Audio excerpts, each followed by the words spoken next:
বারাকাতুহু। প্রিয় ভাই বোনেরা, আজকে ছোট্ট একটি আমলের কথা বলবো, 3টা সময়ের কথা বলবো। 3 সময়, যে সময় দোয়া করলে ডাইরেক্ট আল্লাহ রাব্বুল আলামিনের দরবারে দোয়া কবুল হয়ে যায়, যে দোয়ার মধ্যে কোনো পর্দা থাকে না, যে দোয়ায় কোনো ঝামেলা থাকে না, ডাইরেক্ট আল্লাহ পাকের দরবারে ওই 3 সময়ের মধ্যে যেই দোয়া করবেন ওই দোয়াই আল্লাহ পাকের দরবারে কবুল হয়ে যাবে, ওই দোয়াই ওই মনের মাকসাদ পূরণ হয়ে যাবে, ওই উদ্দেশ্য পূরণ হবে। নাম্বার 1, শেষ রাত্রে তাহাজ্জুদের নামাজের পর ফজরের নামাজের আগে। ওই সময় তাহাজ্জুদের নামাজ পড়ার পরে ফজরের নামাজের আগে মনের যত দুঃখ কষ্ট আছে, বেদনা আছে, আল্লাহ পাকের দরবারে বলেন, ওই দোয়া আল্লাহ পাকের দরবার থেকে ফেরত আসবে না, ওই দোয়া আল্লাহ পাকের দরবারে ডাইরেক্ট কবুল হয়ে যাবে। ওই জন্য ওই সময় শেষ রাত্রে তাহাজ্জুদের নামাজের পরে ঘুম থেকে উঠে আল্লাহ পাকের দরবারে দোয়া করেন।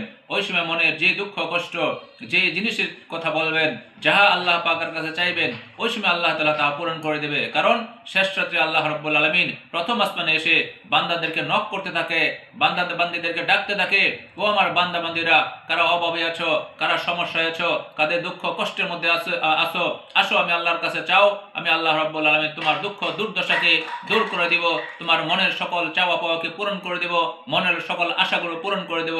এই জন্য শেষ রাতে উঠে আল্লাহ পাকের দরবারে আমরা কান্নাকাটি করব, যত চাওয়া পাওয়া আছে আল্লাহ পাকের কাছে শেষ রাতে উঠে হাতে মোনাজাত, 2 হাত আল্লাহ পাকের দরবারে উত্তোলন করে দোয়া করতে থাকবো, আল্লাহ তাআলা পূরণ করে দেবেন। নাম্বার 2, শুক্রবার দিন যখন ইমাম সাহেব, খতিব সাহেব খুতবা দেয়, 2 খুতবার মাঝখানে যে অল্প একটু সময় থাকে, ওই অল্প সময়ের মধ্যে আল্লাহ পাকের কাছে যা চাইবেন আল্লাহ পাক তাহাই আপনার পূরণ করে দেবে।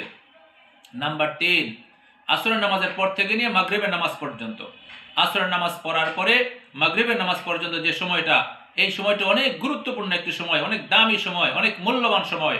প্রিয় ভাইয়েরা, ওই সময়টাকে চায়ের দোকানে, বিভিন্ন জায়গার মধ্যে গল্প গুজবের মধ্যে না থেকে, আড্ডার মধ্যে না বসে ওই সময় আল্লাহ পাকের কাছে চান, ওই সময় আল্লাহ পাকের দরবারে আসেন, আমরা দোয়া করে আল্লাহ পাকের কাছে চাই। ওই সময়টা অনেক গুরুত্বপূর্ণ সময়, অনেক দামি সময়। ওই সময় আল্লাহ পাকের কাছে যা চাওয়া হবে আল্লাহ রাব্বুল আলামিন তাই পূরণ করে দেবেন, মনের বাসনা পূরণ করে দেবেন, মনের চাওয়া পূরণ করে দেবেন। এই জন্য আমরা আসরের নামাজের পরে সময়টাকে অনেক গুরুত্ব সহকারে গুরুত্ব দিব, ওই সময়টাকে মূল্যায়ন করব, মূল্যায়ন করে দুঃখ কষ্ট যা আছে আমরা আল্লাহ পাকের দরবারে বলবো, আর আল্লাহ পাকের কাছ থেকে আমাদের দুঃখ দুর্দশাগুলো দূর করে নেওয়ার চেষ্টা করব।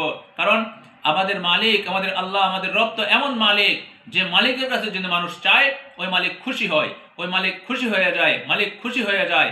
আর দুনিয়ার মানুষের কাছে যদি মানুষ চায় তাহলে দুনিয়ার মানুষ কষ্ট পায়, দুনিয়ার মানুষ দূর দূর করে তাড়ায় দেয়। আর আমার মালিক এমন মালিক, ওই মালিকের কাছে যখন বান্দা বলতে থাকে, আয় মাওলা, আমি